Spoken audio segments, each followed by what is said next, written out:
Have you ever come home from work feeling completely drained, unable to pinpoint why? It might be time to explore something we often overlook: our emotional toolkit. In 2023, there's a growing emphasis on emotional intelligence and its more complex counterpart, emotional labor. However, many people confuse these concepts, leading to significant consequences. Imagine you're in a meeting expected to read the room, manage conflicts, and keep everything on track. You handle it all, but at what cost to your own feelings? This is where hidden dangers start to surface, and they might surprise you. While you may take pride in being empathetic and attuned to your colleagues' needs, when that empathy shifts into emotional labor, you risk sacrificing your own mental health. Have you ever felt like you had to keep smiling when all you wanted to do was scream? That's a clear warning sign. Blurring the lines between emotional intelligence and emotional labor can lead to burnout. Picture a colleague who's always ready to help yet crumbles behind closed doors.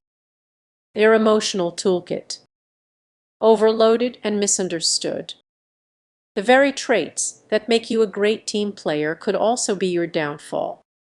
It's like carrying a heavy backpack. You're eventually going to need to set it down. Now, think about a group project where you feel the weight of everyone's emotions and take on their stress. You believe you're being helpful, but you're actually amplifying your own anxiety. The less you acknowledge your own feelings, the more tangled everything becomes. So, how do we navigate this tricky terrain? It starts with awareness. Recognize when you're crossing from emotional intelligence into emotional labor. It's crucial to understand that difference. Take a moment to breathe and check in with yourself. Are you genuinely helping, or just a shoulder to cry on while neglecting your own needs? As you begin to untangle these threads, you'll discover a sense of freedom. You can be empathetic without losing yourself in the process. It's all about finding balance and setting boundaries. Before we finish, let's reflect: how often do you prioritize your emotional health at work? Understanding your emotional toolkit can truly empower you. So next time you find yourself caught in a whirlwind of others' emotions, it's time to reclaim your emotional toolkit and use it wisely. You deserve to thrive, not just survive. If this resonates with you, consider sharing it with someone who might need a little encouragement. After all, we're all in this together. Have you ever felt like you were drowning in emotional chaos at work while everyone else seemed perfectly fine? It's unsettling, isn't it? But you're not alone. This struggle often hides in plain sight. Picture this: you're in a meeting when your boss suddenly drops a bombshell. Tensions spike, and you can almost feel the anxiety in the air. This situation is just about stress. It touches on something insidious we often overlook. We usually think of emotional intelligence as a superpower that helps us navigate workplace dynamics smoothly. However, misinterpreting emotional intelligence can lead you straight into the trap of emotional labor. It's like carrying a heavy backpack full of rocks while everyone else strolls by effortlessly. Now, consider a colleague who always seems cheerful, even when their workload is overwhelming. They appear to embody emotional intelligence, right? But what if that cheerfulness is just a mask? Behind that smile could be a storm of unaddressed stress, leaving them exhausted and misunderstood. You might feel overwhelmed but push through because you think that's what's expected. You see everyone else doing it. But what if your emotional toolkit is sending you signals? Those whispers of anxiety, fatigue, and irritability are your body's way of saying something isn't right. Here's the kicker: confusing emotional intelligence with emotional labor can sacrifice your well-being. You work harder to maintain that facade, but at what cost? The more you ignore these signals, the deeper the stress can bury itself. Think back to a time when you brushed aside your feelings just to keep the peace. You probably felt that knot in your stomach, didn't you?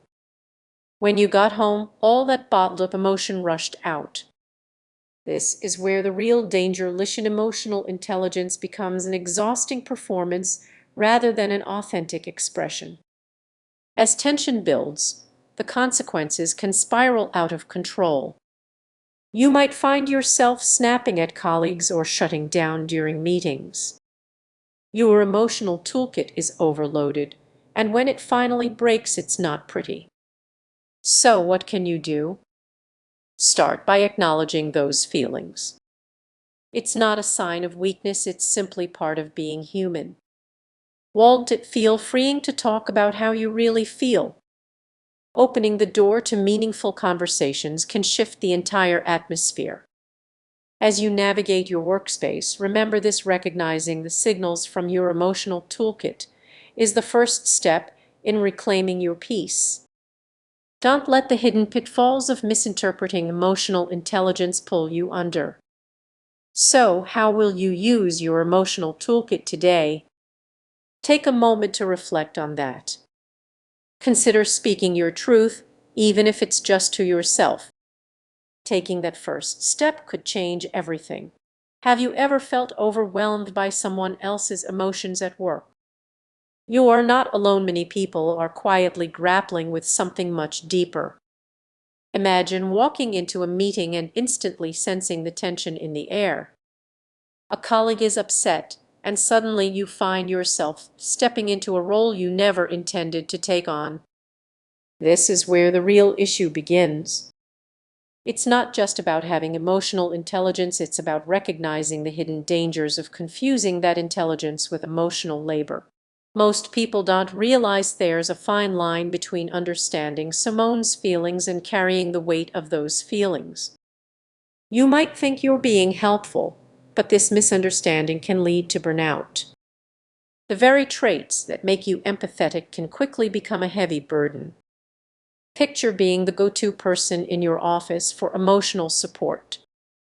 Your coworkers rely on you to lift their spirits, but at what cost? You might end up sidelining your own needs while carrying everyone else's emotions, leaving you drained, resentful, and questioning your own worth. Now, let's dig a little deeper. Have you ever felt more like a therapist than a team member? It's a common experience, but you might not notice the subtle shift in your mindset. You start prioritizing their feelings over your own, creating an invisible gap between you and your well-being. Before you know it, your productivity drops, and you're left wondering why you feel so exhausted. But what happens when you decide to stop being the emotional crutch for others? The backlash can be immediate. Colleagues might accuse you of being insensitive or cold-hearted, creating a tricky balance between expectations and reality. Imagine walking away from a conversation feeling guilty for not being more accommodating, leading to a spiral of self-doubt. Did you let someone down? This kind of questioning can breed anxiety and stress, ultimately affecting your performance. So, how do you navigate this complex situation without losing yourself? Start by setting boundaries. It might feel daunting, but it's essential. You have the right to protect your own emotional space and redefine what emotional intelligence means in your workplace. Here's the key point: people respect boundaries. They will come to understand that you're not just there to bear their emotional burdens. You can be supportive without sacrificing your own well-being. As we wrap up, reflect on your own experiences.